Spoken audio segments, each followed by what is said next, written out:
পাহাড়ে ন্যাচারাল ওয়েতে আলু দিয়ে নুডলস কিভাবে বানাতে হয় চলুন আমি আজকে আপনাদেরকে দেখাবো। দেখুন, সকালবেলা যখন শীতের হিমেল হাওয়া বইতে শুরু করে তখন আমি জমিতে যেয়ে কিছু সবুজ শাক যেমন গ্রিন মটর শাক, লেটুস যা সালাদ হিসেবে ব্যবহার হয়ে থাকে এবং খাবারে আনে এক অন্যরকম স্বাদ, আর যা সাধারণত কাঁচা অবস্থায় কুরকুরে স্বাদের হয়ে থাকে।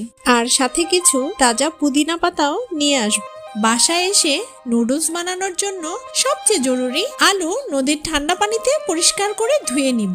এবার একটি ক্ষুরধার পাথরে আলুগুলো ভালোভাবে ঘষে নিব যাতে আলুর প্রাকৃতিক স্টার্চ বাহিরে বের হয়ে আসে। এবার এই পেশা আলুগুলো একটি পাতলা কাপড়ের ব্যাগে ভরে চেপে চেপে এর থেকে রস বের করব আর ভিতরের অমসৃণ অংশগুলো আলাদা করে ফেলবো। এগুলো কিন্তু ফেলে দেয়া হয় না, এই অমসৃণ অংশগুলোই আমাদের গরু ছাগলের খুব পছন্দের খাবার। এবার এই আলুর রস ভরা পাত্র ঢেকে রেখে দিব পুরো 4 ঘন্টা, আর এর মধ্যে আলুর ভারী অংশ নিচে জমে যাবে। সন্ধ্যা হবার আগেই স্বচ্ছ পানি ফেলে দেয়া হয় কারণ স্টার্চ অলরেডি জমে গিয়েছে।